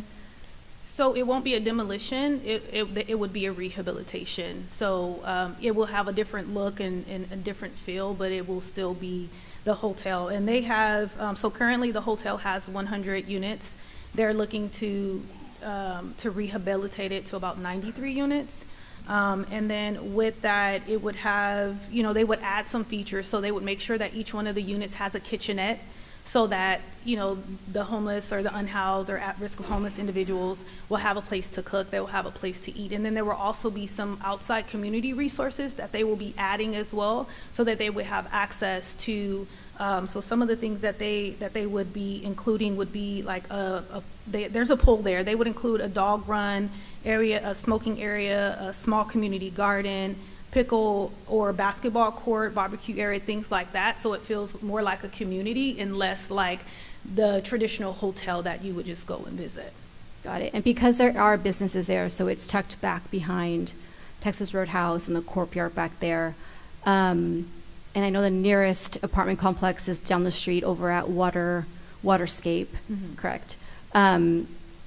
With regards to safety and security, what kind of things, I guess, would they be implementing to just make sure that there's oversight or there's eyes on the property? So they will have on-site case management for, and as well as social services on-site for those community members. And so some of that will be, you know, would provide support to all of the residents and just making sure that there's some level of collaboration and regulation there within that community. And then have there been, so here's my thing. I appreciate this project a lot, because I know that homelessness is one of our key things. And I think a lot of us share the sentiment that these kinds of projects, affordable housing, should not all be concentrated in one part of the city. And so in my district, there is a little bit of that. And I know we've been trying to work on diversifying those kinds of projects. And so I see this as a way to do that. And because it is kind of set back, and like if you're saying there's gonna be a community garden, there's gonna be more of a home feeling. That's something that I think I could get on board with, as long as that we have, that we have oversight over it and making sure that the project is functioning in a manner that is successful to those residents that are living inside those homes. Thank you. Any other questions or comments? One question. Hi, good evening. Hi. Could you maybe walk us through the criteria for folks who apply to stay there and reside there? What would be the criteria for the applicants? We're very, very early in the discussion stage. I don't know if we have all of that just yet. There are some the Home Key Plus program does have some requirements, but we would be able to work directly with the management or the Danco team to make sure that the criteria for selection would be mapped out ahead of time. But I think you have something. Would you by any chance happen to have the Home Key general requirements on hand? Yes. So are you specifically asking about the applicants, or are you just the overall application for the Home Key program?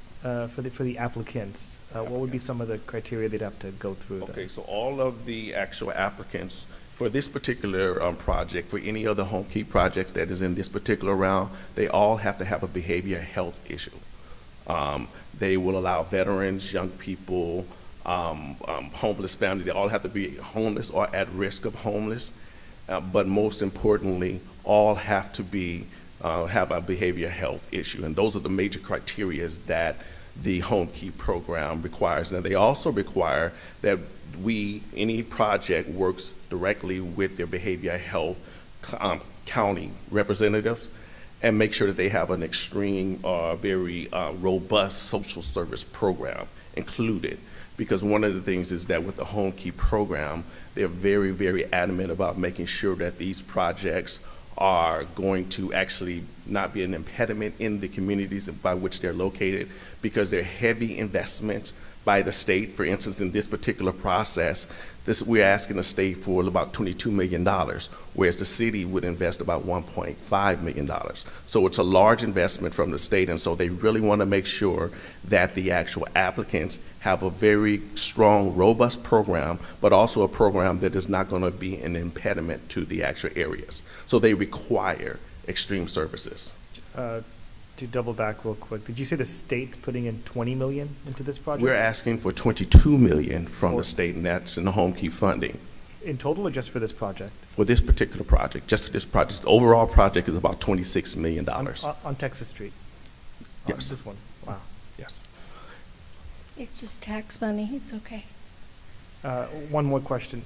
Do you know what the current vacancy rate of this hotel is on average, or is it highly occupied, or is it usually pretty unoccupied? Because I know it's right by the freeway, that's why I was. Yeah, I don't have the vacancy rate for this hotel at this particular time. However, these are non-permanent house folks.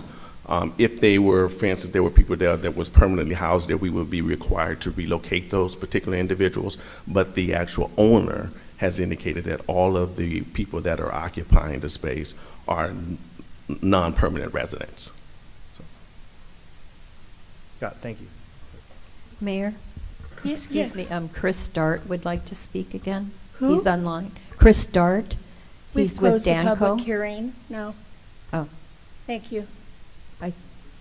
he's the owner. Okay. If somebody has questions of him, that's fine, but we've closed the public hearing. Thank you. Any others? I have some comments and some questions. First of all, we talk about the clientele there, and they need to have behavior issues. My question is, can we make it so only Fairfield residents or people who've been in Fairfield will go there, or do we have to accept anybody from anywhere? We have to be very careful about saying it has to be a specific Fairfield resident. However, what people have done in housing projects is they offer preference points. And so if you offer preference points, you might give a higher preference for individuals that are from Fairfield. However, when you're working with the state funds and otherwise, you cannot discriminate. I see, so it could be anybody from But, anywhere. but by preferences, we can actually prioritize Fairfield residents. Okay. Who will own this? This will be owned by a partnership that is created by Danco. So they will create an affiliate to actually be the owner of the property. So we would be giving them $1.25 million, and they would own it? Yes, they would own it, and that's the way all of the projects work. We don't own the projects, but we provide subsidies in order to try to make sure that they would be able to provide affordable housing. But we generally will never own the projects, not unless we, the city, through our nonprofit affiliate, would be a developer partner. But we provide subsidies and resources to support. Okay. And then taxpayers through the state will give another $22 million if we're lucky, right? Yes, and we had a meeting with them today, and it looks like we are definitely moving in the right direction in terms of our application and what we want to do with this particular project. So we just had that meeting today. So right now it's looking up. We can't guarantee, of course, anything, but we're definitely moving in the right direction. Okay. So in this case, that Danco or whatever, they would own this, even though taxpayers have invested almost $24 million. And then are they responsible for anything that goes on there? For instance, I know that when we first opened up the site over there, we had a lot of issues. We just had a lot of issues, a lot of police calls, fire calls. It was a mess. How would we avoid that? What we're doing here is the city is now a required part of the applicant process, and so we get to manage all of those entire processes, because in order, like for instance, the developer cannot apply for the home key by themselves. They have to have the city involved with that actual application process. We also have regulatory agreements. We also have the experience of what we experienced there. In that last particular project, the reason why that spiraled out of control is because they did have a case management entity that was supposed to provide services, but the county was late in terms of trying to erect that agreement so that they could not come on site in order to be able to provide those services and resources. However, once they were, then those problems subsided, and that the site worked as it should. But the reason for that initial issue was because the actual service entity they were delayed in actually working on the site because of the contract with the county had not been approved. And since we're getting state money and giving city money, I assume this would be covered under Housing First?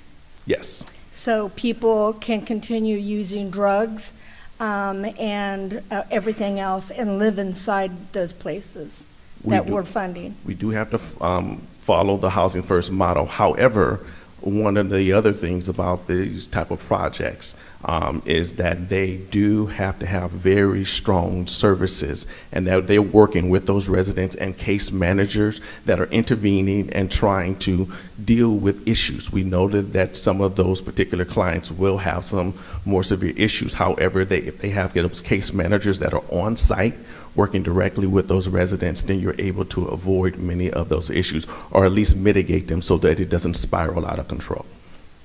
So would that be through the county?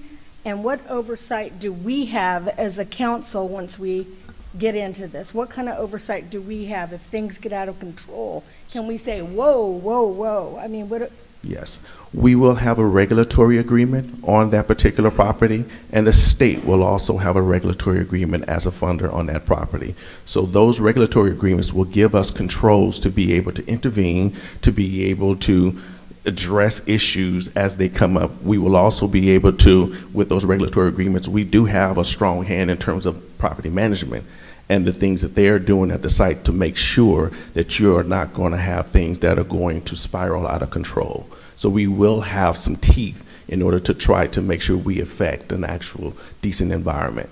Okay. We had a gentleman here from the Carpenters Union. What I'd like to know is, because this is a government job, will we be paying prevailing wages? Absolutely, yes. Okay.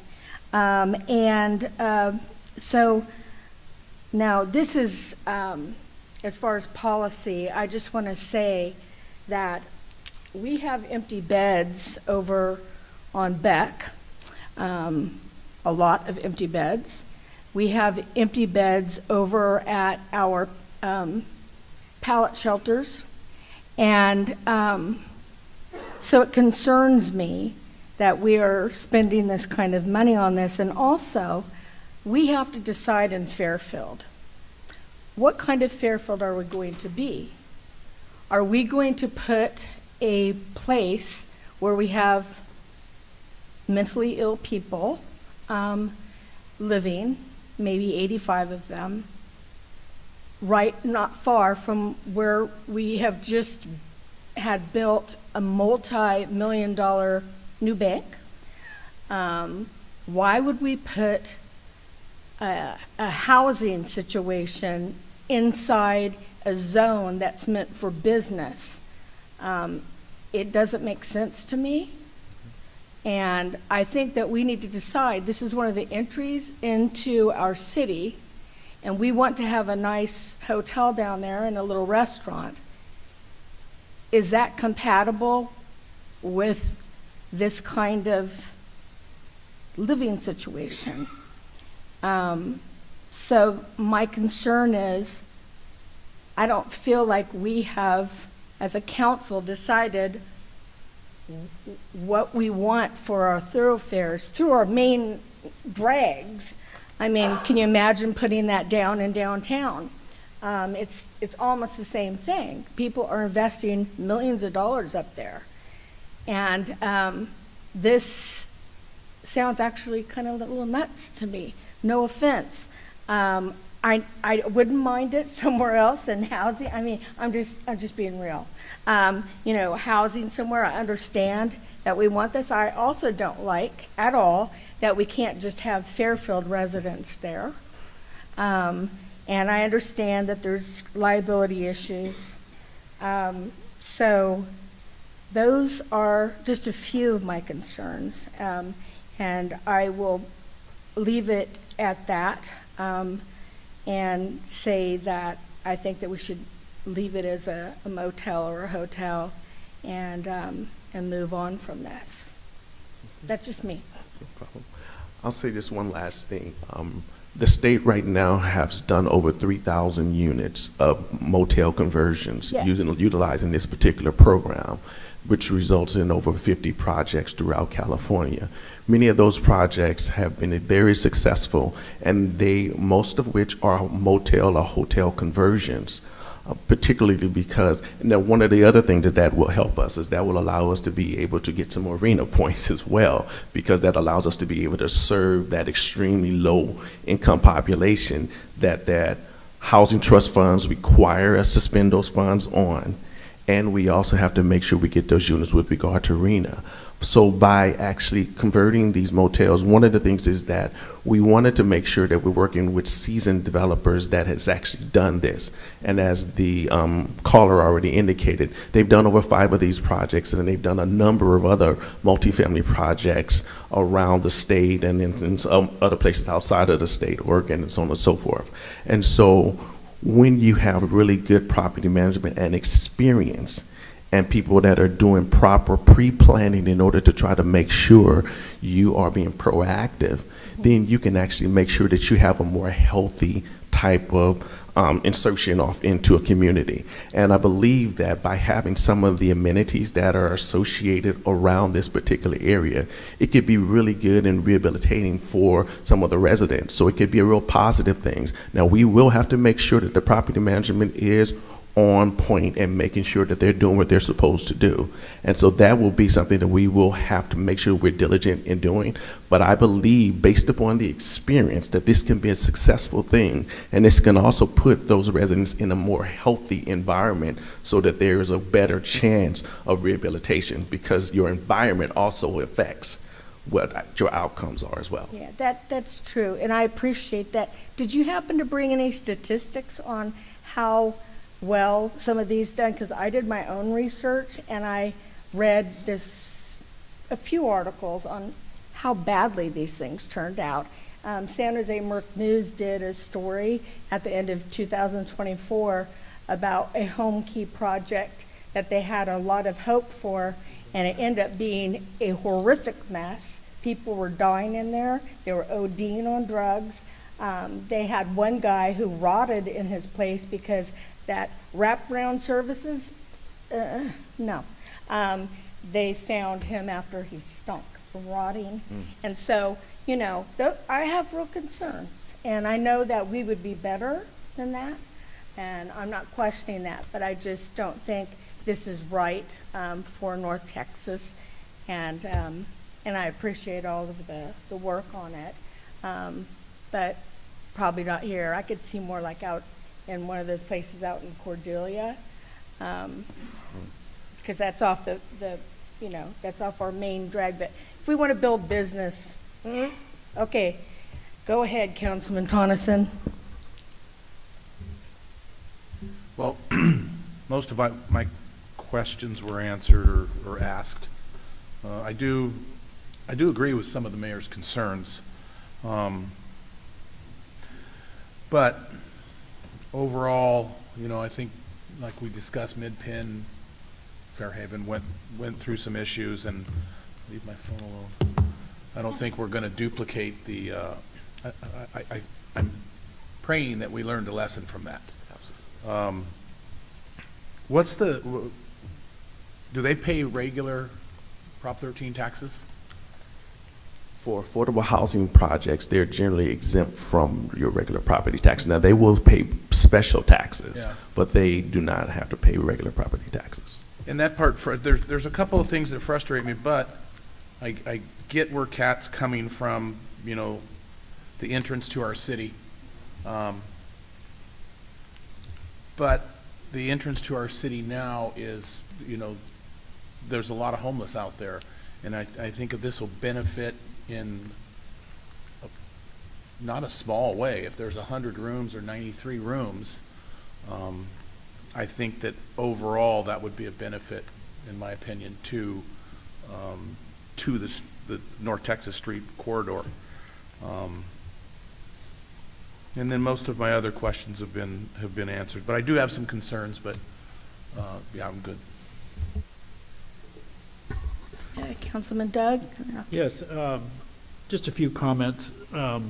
As most people know, I work a lot with this community, and that particular hotel now is very seedy, and I think that I agree with the mayor on where it's at, but I believe I've seen some of the ideas and plans, and it'll look a lot better, and it won't have the homeless population hanging there, which it does now.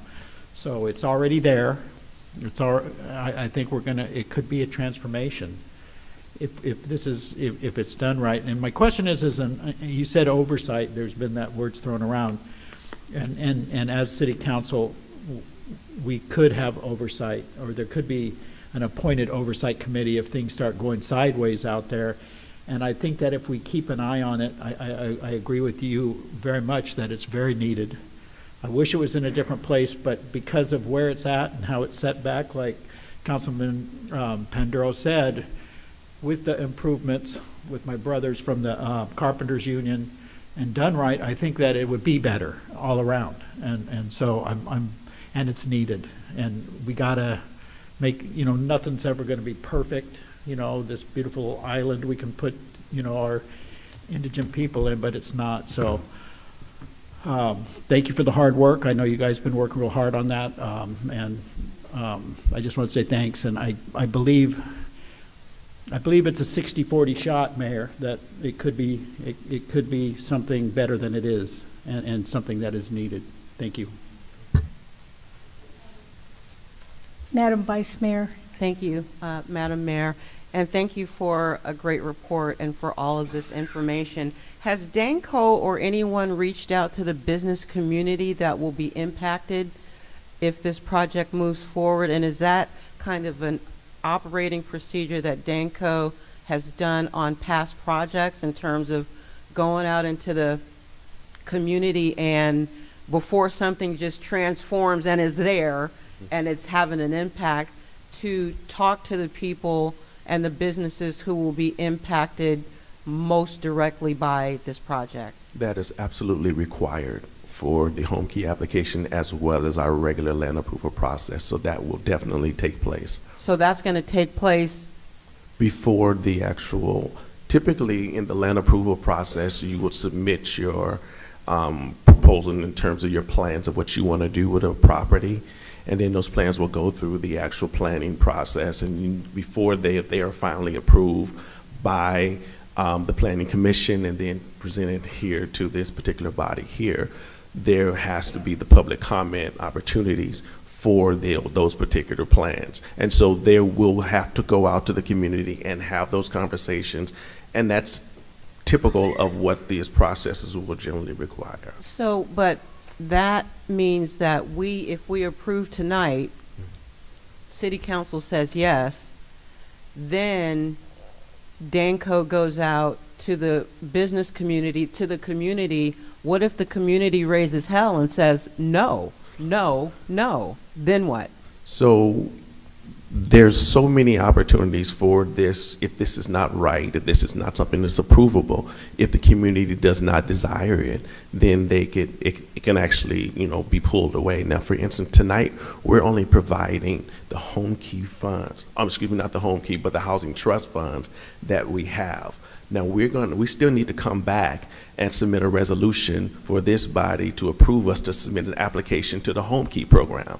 And then after that, the project will have to go through its land approval process, and then you have an opportunity to approve it based upon all the comments and anything that you may have heard or experienced. So there's enough checks and balances before we actually start building anything or rehabilitating anything if the project does not show itself favorable for it to be pulled. So in other words, our decision tonight is revocable. Yes, because we're just approving funding. And this Okay. is necessary for the actual project to be submitted to Home Key in a favorable way, because you would have all of the gap financing taken care of. So again, our decision tonight can be revoked. Yes, Okay. At various checkpoints within Yes. the process. yes. Number two, is there any language in the contract document so far that addresses what my colleagues have already brought up, which is what happened with other projects? You said the explanation was that the county did not have the management team in place before the residents moved in, which created havoc on the space that this happened at. In the contract documents here, do these or whatever agreements we're going to have in place specifically preclude people from moving into these units before the management team is fully staffed and functional at 100% capacity? I can say to you, I can answer you in two ways. One, I'm sorry, what'd you say? I can answer you in two ways. Okay. One, knowing what took place before, I'm not going to let another project like that pass my desk and not make sure that all the things are in place before we start leasing up those units. That's one. And then secondly, the home key process will require us to have completed contracts and things sealed and completed before we actually can get the final approvals from them. And so we will have to have those things in place prior to the final approvals for both home key project. So we won't have an opportunity to have that same type of problem before, because before we'd gone all the way through construction and we expected those contracts to be in place, but they just weren't in place because of delays on behalf of the county. But my specific question is restated another way. Can the documents specifically preclude people from moving into these units until the management team is staffed and fully operational at 100% capacity? Yes. The answer is yes. Yes. Good answer. All right. Okay, that's my questions. Thank you. Councilwoman Williams. Thank you. I really appreciate this dialogue here on the dais. Thank you, Mayor. Thank you, Vice Mayor. And so, Vice Mayor, you just checked off a big part that came to the top for me, which was the property management. And the only thing I want to add to that of that is, with the wrong if we find out this is the wrong property management team, as part of our teeth, our regulations, our guardrails, is removing property management that is not right. And I'll say this too, coming from a affordable housing property management background, I've seen strong property management come in, and then a decade later, just wrong staff, whatever, and it's just really bad. So that's part one of the question. Yes, all of the regulatory agreements gives the city the ability to be able to remove a property management if there's non-performance. So our regulatory agreement will give us those teeth to be able to do that.